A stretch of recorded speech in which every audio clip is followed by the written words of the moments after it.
You may not like it, but at some point in your career, you're going to come face to face with corporate politics.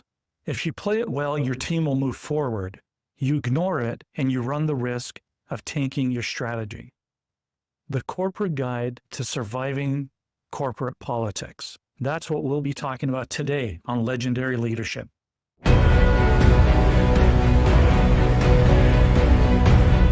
Welcome back to another episode of Legendary Leadership on the EXXEED Business Channel. I'm your host, Jim Hazboun. I'm CEO of EXXEED.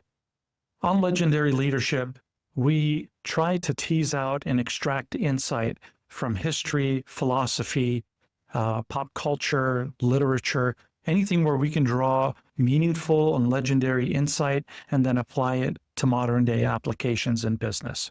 And today we're jumping into a topic that every executive knows about, but very few are trained for. Politics, power, and the invisible game that's happening at your company that most people don't see. We're not talking about the kind of politics that you see on the news, but the kind of politics that shapes careers, derails strategies, and ultimately determines who is the one holding power behind the scenes. We're not talking about playing dirty.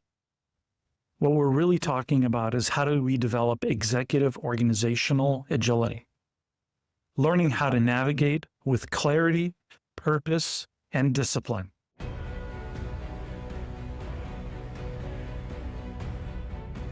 So years ago, when I was still early in my executive journey, I had just taken on a leadership role at NASA's Jet Propulsion Laboratory, which is part of Caltech, also known as the California Institute of Technology. It was one of my proudest moments of my life. But very quickly I hit a wall.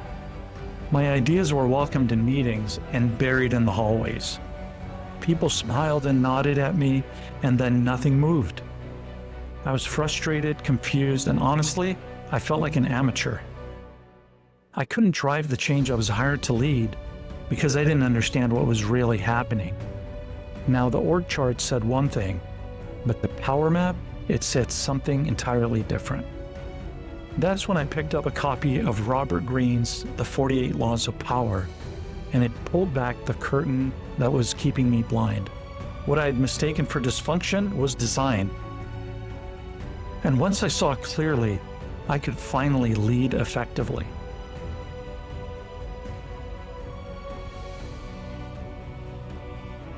So in today's episode, let's turn to a masterclass in political navigation. Queen Elizabeth I, one of the most effective rulers in history. She didn't just rule England, she survived it. She was born into palace intrigue. Her mother, Anne Boleyn, was executed by her father. Elizabeth was declared illegitimate, and then she spent her youth in fear. She was even imprisoned in the Tower of London by her own half-sister, Queen Mary. But she didn't rage, she didn't rebel, she observed. She learned the game and she mastered it. When Elizabeth finally took the throne in 1558, England was politically fractured, financially broken, and surrounded by enemies. And yet, she reigned for 45 years. She rebuilt England's strength, she earned her people's loyalty, and she did it without ever marrying, retaining full control over her crown and the court. Now understand, this was unheard of. She surrounded herself with loyal advisors like William Cecil, and yet constantly balanced factions, read threats, and stayed above the petty infighting in court. She was charming when she needed to be, silent when it served her, and decisive when it counted. Elizabeth didn't avoid politics. She navigated it in service of something greater. Let's turn to the example of Game of Thrones. Think of Varys, the spider, a man without armies or title, but he wielded information like a sword and claimed loyalty to only one thing, the realm. Or how about Tyrion, who never had brute power but survived by reading people, forging alliances, and keeping his eye on the bigger picture? These characters remind us politics isn't always selfish. Sometimes it's how leaders protect the mission from chaos.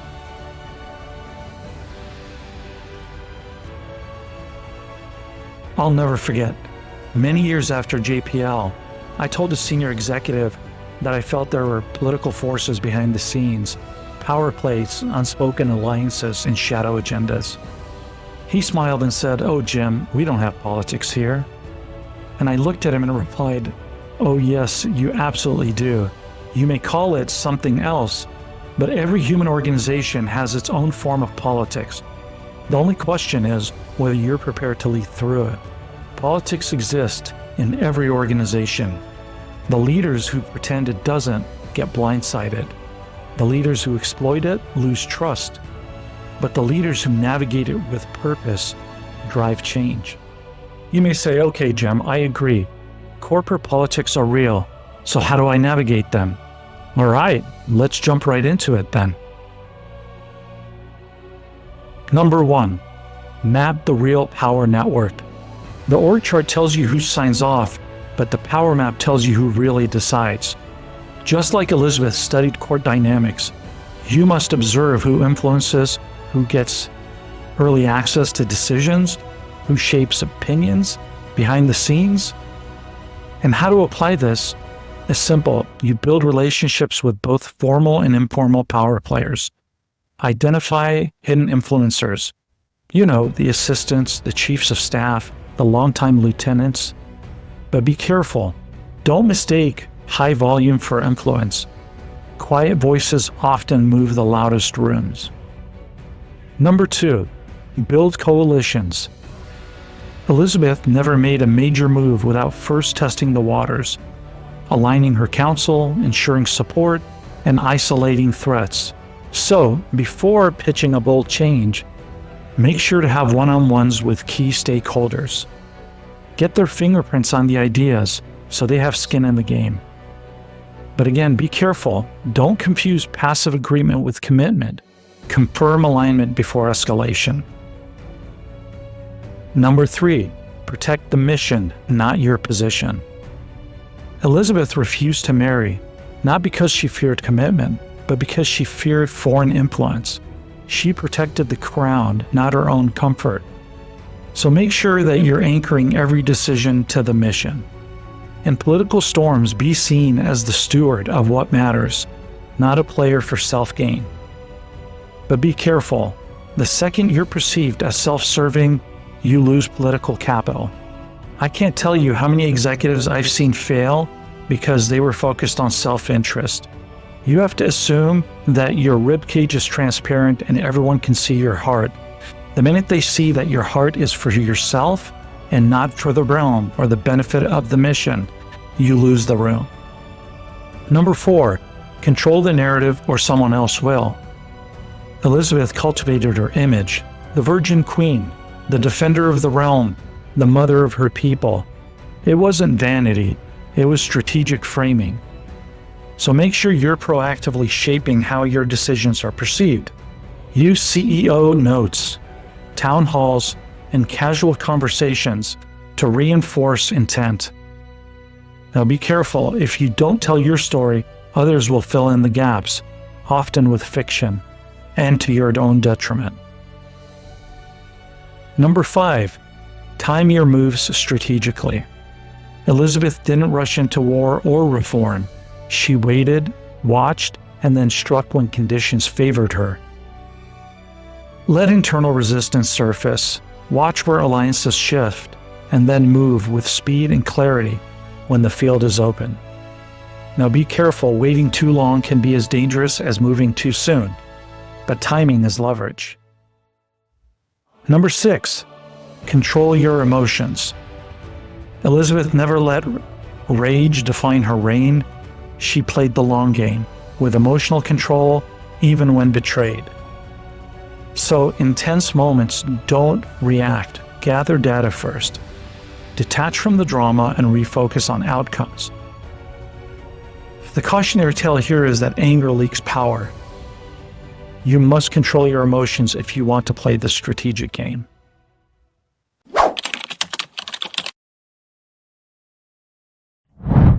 So bottom line, there you have it.